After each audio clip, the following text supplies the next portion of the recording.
Hi అండి, నమస్తే. నేను మీ Radhika. Welcome back to Radhika's kitchen and ideas. ఈరోజు వీడియోలో రవ్వ అలాగే పచ్చి కొబ్బరితో లడ్డు ప్రిపేర్ చేస్తానండి. నేను ఎప్పుడైనా పచ్చి కొబ్బరి ఉన్నప్పుడు ఈ విధంగా లడ్డు ప్రిపేర్ చేస్తానన్నమాట. చాలా అంటే చాలా టేస్టీగా, చాలా ఎనర్జెటిక్గా ఉంటుందండి. ఇది తింటే పిల్లలైతే చాలా ఇష్టపడి తింటారు ఫ్రెండ్స్. ఓసారి ఈ విధంగా ట్రై చేయండి. ముందుగా స్టవ్ ఆన్ చేసుకొని ఒక కడాయి పెట్టుకొని అందులో 2 స్పూన్ల నెయ్యిని వేసుకోవాలి. నేను ఇంట్లోనే తయారు చేస్తానండి నెయ్యి, దానిని వేస్తున్నాను. ఇలా 2 టేబుల్ స్పూన్ల నెయ్యి వేసుకున్న తర్వాత మనం కొబ్బరిని ఈ విధంగా కట్ చేసుకోవాలండి. ఈ విధంగా చిన్న చిన్న ముక్కలుగా కట్ చేసుకోవాలి.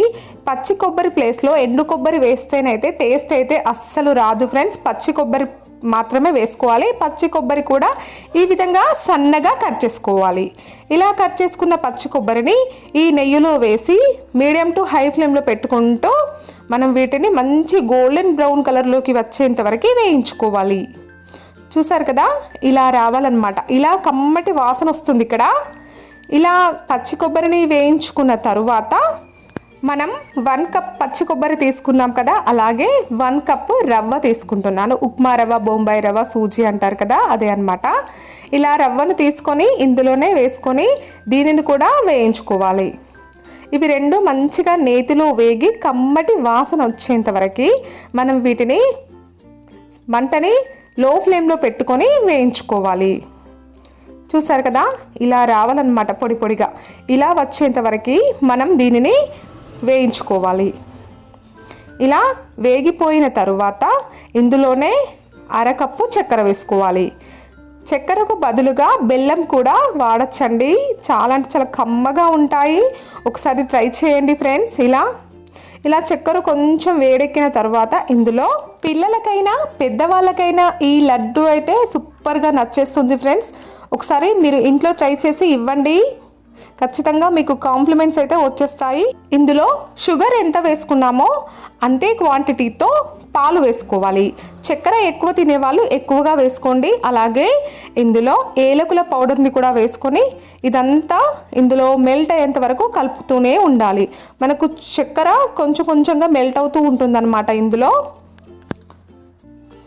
ఇలానే కలుపుతూ ఉంటే చూడండి ఫ్రెండ్స్, మనకు ఇలా కొంచెం డ్రైగా వచ్చేసింది. చూసారా, ఇలా వచ్చాక ఇందులో 2 టేబుల్ స్పూన్ల నెయ్యిని వేసుకోవాలి. ఇలా నెయ్యిని వేసుకొని ఇందులో నెయ్యి అంతా కలిసేంత వరకు ఇలా కలుపుకున్న తర్వాత ఇప్పుడు స్టవ్ ఆర్పేసుకొని దీనిపైన మూత పెట్టుకొని 10 నిమిషాల పాటు ఇలా మూత పెట్టుకోవడం వల్ల ఇందులోని చక్కెర అంతా మంచిగా రవ్వకి అలాగే కొబ్బరికి పట్టి టేస్ట్ అనేది కమ్మగా వస్తుందన్నమాట. ఆ తర్వాత చూస్తే మనకు ఇది కొంచెం చల్లారిపోయి అలాగే చక్కెర నెయ్యి మంచిగా రవ్వకి కొబ్బరికి పట్టేసి ఉంటుందన్నమాట. చూసారు కదా, గట్టిగా వచ్చేస్తుంది. ఇలా వచ్చాక మనము ఇప్పుడు లడ్డూలను చేసుకోవడమే. కొంచెం గోరువెచ్చగా ఉన్నప్పుడే మనం లడ్డూను చుట్టుకోవాల్సి ఉంటుంది ఫ్రెండ్స్. చూసారు కదా, ఎంత ఈజీగా కొబ్బరి రవ్వ లడ్డు రెడీ అయిపోయిందో. ఈ వీడియో కనుక మీకు నచ్చితే ఒక లైక్ చేయండి. అలాగే మీ ఫ్రెండ్స్కి, రిలేటివ్స్కి కూడా ఈ విషయాన్ని తెలియజేయండి. అలాగే మీరు మీ ఇంట్లో ఇది ట్రై చేసి ఎలా వచ్చిందో మీ ఫీడ్బ్యాక్ని నాకు కామెంట్ రూపంలో కూడా తెలియజేయండి. మీరు అలా కామెంట్ చేయడం వల్ల నాకు ఎంతో హ్యాపీగా ఉంటుంది. నేను ఇంకా ఎన్నో వెరైటీస్ కూడా మీకు చేసి చూపగలను. Friends, thank you for watching. Subscribe my channel. Bye.